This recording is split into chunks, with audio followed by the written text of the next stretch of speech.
Hey guys, Kevin from The Forge here. I want to catch you up on what happened at The Forge last night. We were in Joshua chapter 11, continuing through the conquest of the promised land. And when we get to Joshua chapter 11, we're coming to a milestone in this campaign for the land.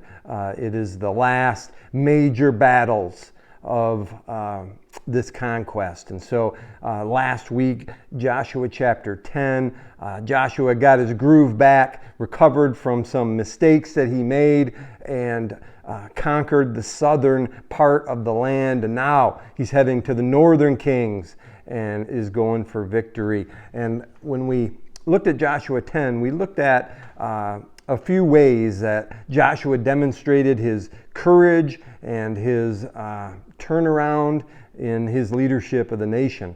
And one of the things that we mentioned was that Joshua had the courage to go for total victory, which God was calling him to in the land. And in Joshua 11, we see that theme carried out all the way through. We see expression after expression where Joshua is not just winning battles. He's not eking out a victory. He is completely destroying the enemy and completely eliminating them, which is what God had called him to do. And I want to suggest to you today that as we enter into the fights of our life, whether it is a battle with sin, whether it is a battle in our relationships, our family, whether it is a challenge in our workplace or leading or whatever it might be, whatever fights you got going on in your life, that you need to go for total victory, complete victory. And so as we look at this chapter, we're going to see that that is exactly what Joshua does, and it's exactly what we can do, but we got to answer some key questions. And so I looked at this chapter a little differently because we've kind of hit the general subject before. And I want to ask you some questions that Joshua answers through his actions in this chapter, but we need to answer them for ourselves. And if we can answer them rightly, we too can have absolute victory in our life. I mean, wouldn't that be a good thing? I mean, wouldn't you like to be completely done with that sin that's nagged you for a long time? Wouldn't you like to have absolute assurance that your marriage was strong and vibrant and healthy? And wouldn't you like to absolutely know that the challenges in your life, that you were putting them down and you weren't going to have to face them again? Man, that'd be a good place to be. And so I want to share with you 6 questions that you got to answer in order to have total victory in your life. And so this is going to be a quick overview, but go through Joshua chapter 11. It's a fantastic chapter, and check it out for yourself. But let's begin. Joshua chapter 11. The northern kings are assembling for battle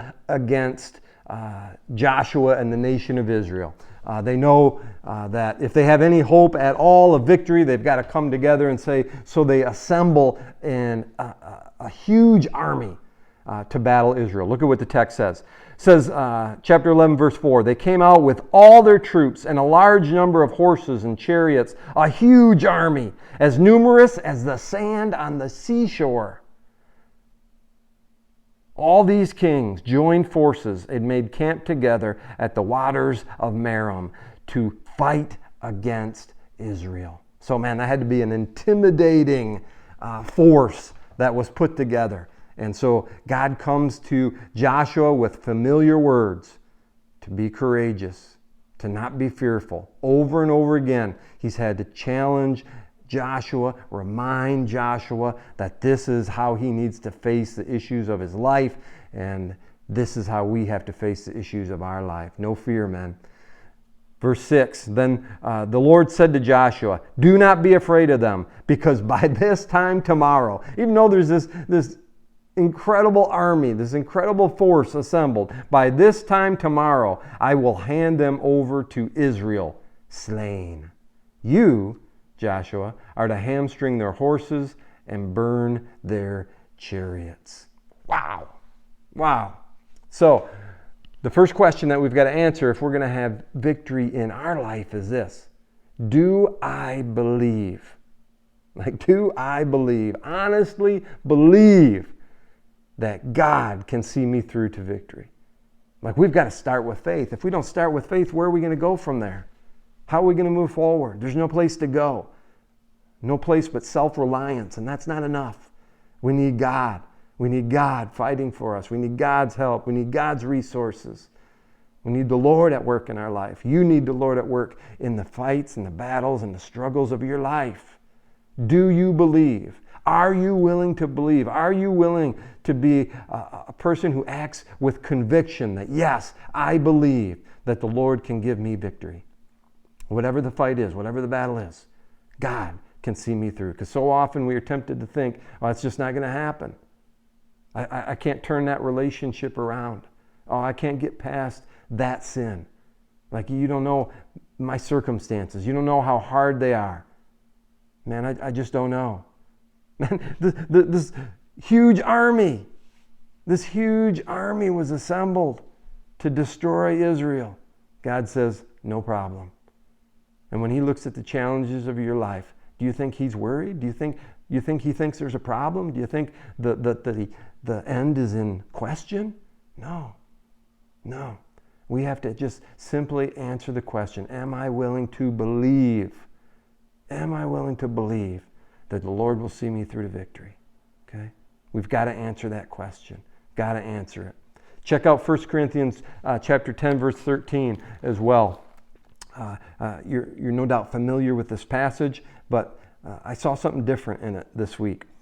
It says, no temptation has seized you except what is common to man. Okay? Your circumstances are not different. They're not special. They're not unusual. And God is faithful, and he will not let you be tempted beyond what you can bear. There's a promise. You will not be tempted beyond what you can bear. But when you are tempted, he will also provide a way out so that you can stand up under it, so that you can get to victory. You know what that promise that God makes there is? It's that when you enter into a situation, just by entering into it, just by facing a temptation, just by encountering a challenge, you know what God's saying? You can handle it. You can handle it. Because he makes the commitment that I will not let you enter into something that I'm not going to see you through. No temptation has seized you except what is common to man, and I'm going to provide a way out for you. I'm going to provide a way to victory for you. I will not let you be tempted beyond what you can bear.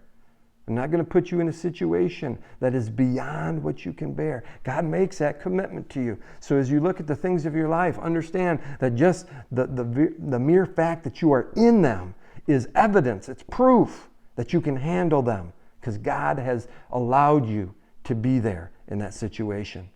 All right? So let that encourage you, and answer this question in the affirmative. Yes, I believe. Yes, I believe that God will see me through. All right? All right. A lot of time on that first question. Let me give you some others real quick to answer. Number 2, will I take sudden action right now against my enemies, weaknesses, and temptations? Am I willing? Will I take action, sudden action, right now to get to victory?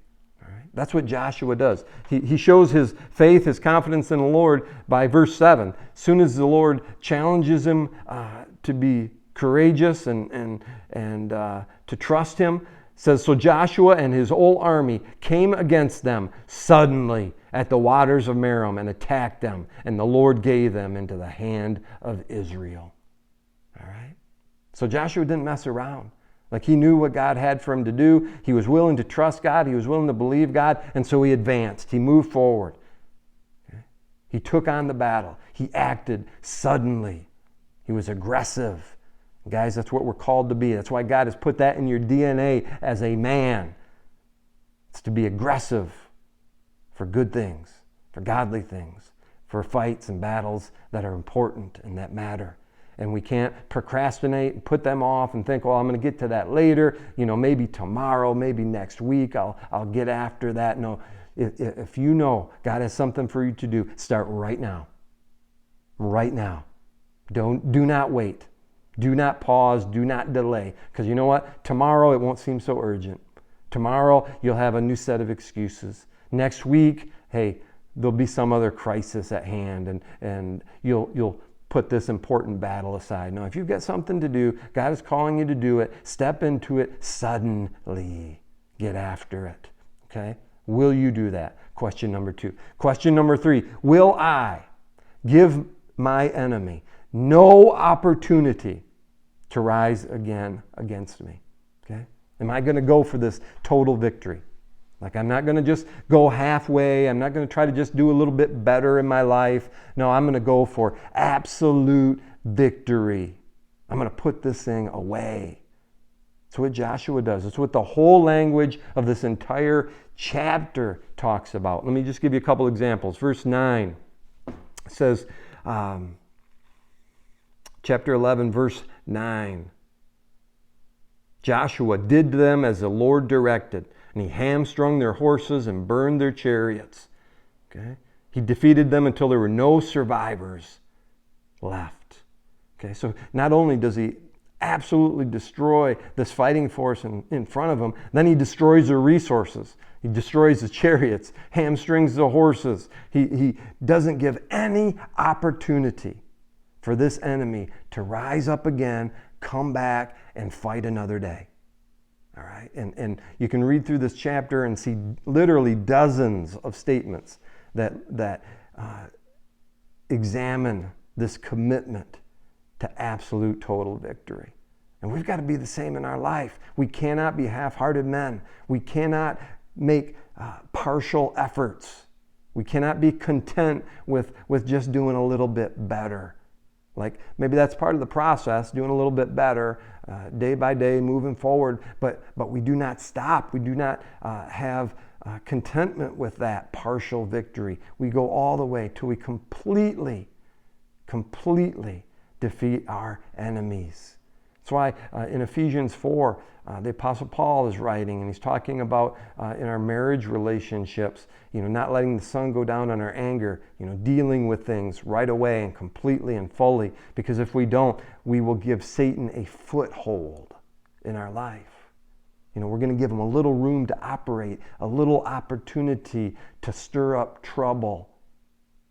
We're going to give him access to our life. We can't do that. We've got to completely take on the issues of our life and work at them for as long as it takes until we get complete victory. That's why Colossians 3:5 talks about putting to death sin. Like, that's complete victory. That's not just improvement. That's victory.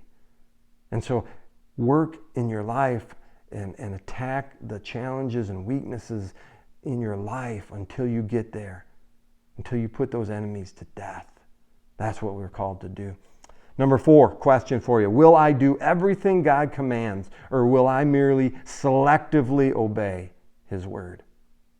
Am I going to obey completely, or am I going to obey selectively? Man, we've got to be men of complete obedience. If God says it, he means it, and we must follow it. That's how we get where we want to go. We can't pick and choose. So many of us pick and choose the things that we want to do, and we ignore the things that we don't really want to do, the hard things we don't really want to address. Why? Because they're hard. But we're called to it. Look at what Joshua does.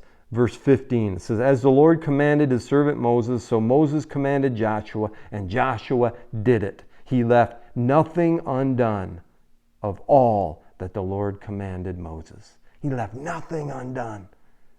Guys, are there things in your life undone? Are there things in your life undone? Some behaviors in your life rattling around that ought not be there? Are there things undone with your wife, with your kids? Are there things undone in the various areas of your life? Don't leave them that way. Be men of complete obedience. Are you willing to do that? Man, that's how you get to victory. You got to be willing to follow the Lord 100. 100. Okay? Number 5, fifth question for you. Will I accept? Man, this is an important one. Will I accept that some battles take a long time. Resist discouragement and continue to fight. Will I do that? Will I accept that, hey, some battles go on for a long time and I'm not going to get discouraged and I'm going to continue to fight? Will I be that kind of man? Will I be a man of endurance, of perseverance? Will I continue to fight? So many times we just want a quick victory. And if the victory isn't quick, then we give up. Maybe we rationalize to ourselves, oh, this must not be what God has for me, or I guess I'm just not that kind of guy. I don't have what it takes. No, then you got to go back to number one. Do I believe that God will see me through? But sometimes it takes a long battle for God to see you through. And sometimes that's on purpose. Sometimes the Lord puts those things in your life on purpose, so that you can learn to trust Him, so He can build character, so that He can do His work in you. Are you willing to be someone who says, you know what, I want victory so much, I'm going to keep fighting this battle as long as it takes? That's what happened with some of these people that Joshua was facing. Look at verse 18, Joshua chapter 11. It says, Joshua waged war against all these kings for a long time. For a long time. We must be men who persevere. We must be those kind of men. Last thing, number sixth question for you, that if you can answer affirmatively, you can have total victory in your life. And that is this: will I learn from my failures and fight more effectively? Will I learn from my failures and fight more effectively? You know, one of the failures that Joshua had a couple chapters ago was he struck a treaty with these Gibeonites, these people of the land, and he should not have done so.